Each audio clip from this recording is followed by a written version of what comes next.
Hello viewers, কেমন আছেন আপনারা সকলে? আশা করি সকলেই ভালো আছেন। তো আজকে একটি নতুন ভিডিও নিয়ে চলে আসলাম। তো বলুন তো আমরা এখন কোথায় আছি? আমি বলে দিচ্ছি, এখন আমরা আছি মা বাড়িতে। তো মা বাড়িতে বেড়াতে আসছি, মানে আমি আর মা। তো আমি সকাল সকাল মা এখন আমাকে ডেকে উঠালো। আমি তো উঠতে চাইছিলাম না, কিন্তু তাও মা ডেকে উঠালো। শুনেছি মা বাড়ি ভারী মজা, কিলচর নাই। তো কিন্তু তাও মা আমাকে মানে ঘুম থেকে উঠালো কিলচর দিয়ে। তো তো আমি উঠেও শুয়ে শুয়ে মামার ল্যাপটপ দেখছিলাম। এখন আর ঘুমাবো না, এখন ফ্রেশ হয়ে যাব আর দেখি মা কি কি রান্না করেছে। তো চলো যাওয়া যাক। তো আজকে আমার ফেভারিট একটা রেসিপি মা রান্না করেছে, সেটা হচ্ছে খিচুড়ি। আর খিচুড়ি আমার দাদু, দিদিমা, মামা মানে সবারই পছন্দের একটা রেসিপি। তো এখন আমি এটা খুব মজা করে খাচ্ছি। আর আজকে আমরা একটা জায়গায় যাব, বলুন তো কোথায় যাব? আর আজকে যাব আমরা সুইমিং পুলে। তো সুইমিং পুলে গিয়ে খুব ঝাপাঝাপি করব, মজা করব। কারণ মামা একদিন গিয়েছিল, আমাকে নিয়ে যায় নাই, তো এর জন্য মামাকে বলছে আমি এবার যেন আমাকে নিয়ে যায়। তো মামা পরীক্ষার জন্য যেতে পারবে না, তবে আমি যাব। কিন্তু আমরা যাব। তো দিদিমা আর মা আমার সাথে যাবে, আমার সাথে যাবে। আর এই 300 ফিটই মামা বাড়ির কাছাকাছি, 300 ফিট।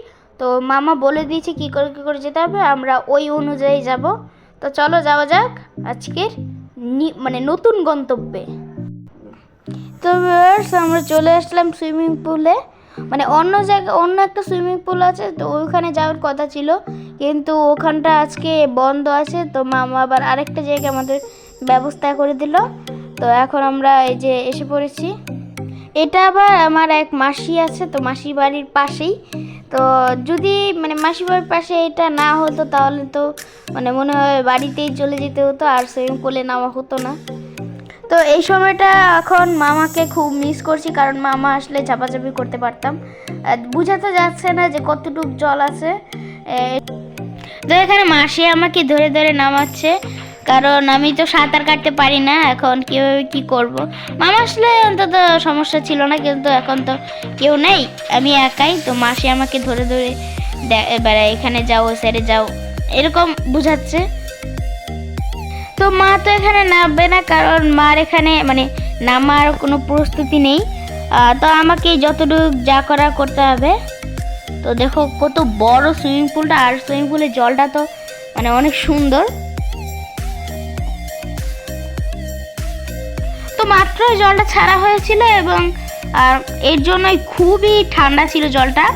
আর এখন তো মানে ঝাপাঝাপি করবো না, করা যাবেও না। তো মামা তো খুবই মিস করছি, সাথে দাদু থাকলে তো আর কোনো কথাই ছিল না। তো এই যে দেখো আমি মানে ভয় পেয়ে মানে সব কিছু করছি।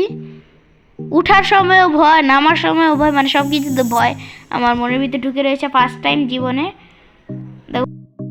তো জীবনে ফার্স্ট টাইম আর একটু মধুর হলে ভালো হতো। তো সমস্যা নেই, উঠে গেল, আর পরে আবার করবো। তো এখানে চেয়ারটাতে বসলাম আমি, রোদ তো নেই, তো চেয়ারটাতে বসলাম। তো চলুন ঘুরে দেখাই আপনাদের এই পুরো রিসোর্টটা ভিজে গায়ে আমি। তো এখানটা একটা মানে বসার জন্য এরিয়া আছে, আর চেয়ারটার সামনেই সুন্দর ভিউ আছে, যেখানে আপনারা বসে বসে অনেক কিছু দেখতে পারবেন। এটা শীতলক্ষ্যা নদীর পাশে একটা রিসোর্ট।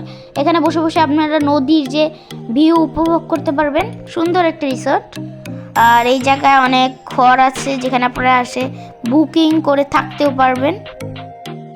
তো এখানে বেশি রুম নেই, ছোটোখাটো জায়গার মধ্যে এই রিসোর্টটা বানানো হয়েছে। বেশি একটা রুম নেই, কয়েকটা রুম আছে তবে। আর অনেক সুন্দর একটা আমরা এখানে বসে বসে দোল খাচ্ছি। আর এই যে এখানে একটা রিসোর্ট, এখানে সব কিন্তু বুকিং দিতে পারবেন আপনারাও।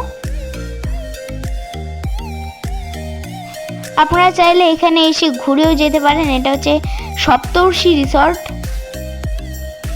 তো এখানে বসার একটা জায়গা করা আছে, মানে জায়গাটা খুবই সুন্দর। আসুন দেখাই। এখানে বসে সবাই আড্ডা দিলে ভালো জমবে এবং খাওয়াও যাবে। এটার নাম হচ্ছে রসনা বিলাস, মানে সপ্তর্ষি রিসোর্ট। এটা পুরোটা জায়গার নাম সপ্তর্ষি রিসোর্ট। তো বেশ, আজকের মতো ভিডিওটা এই পর্যন্তই। তো তো দেখাচ্ছি নেক্সট ভিডিও। ততক্ষণ পর্যন্ত ভালো থাকবেন, সুস্থ থাকবেন। আর আজকের এই যে গিয়ে কিছু ছবি তুলেছিলাম এটা আপনাদের সাথে শেয়ার করলাম। আর আজকের ভিডিওটা ভালো লাগলে বলুন আমাদের এই ভিডিওটা কেমন হয়েছে। সাবস্ক্রাইব করে দিবেন, লাইক করে দিবেন। টাটা।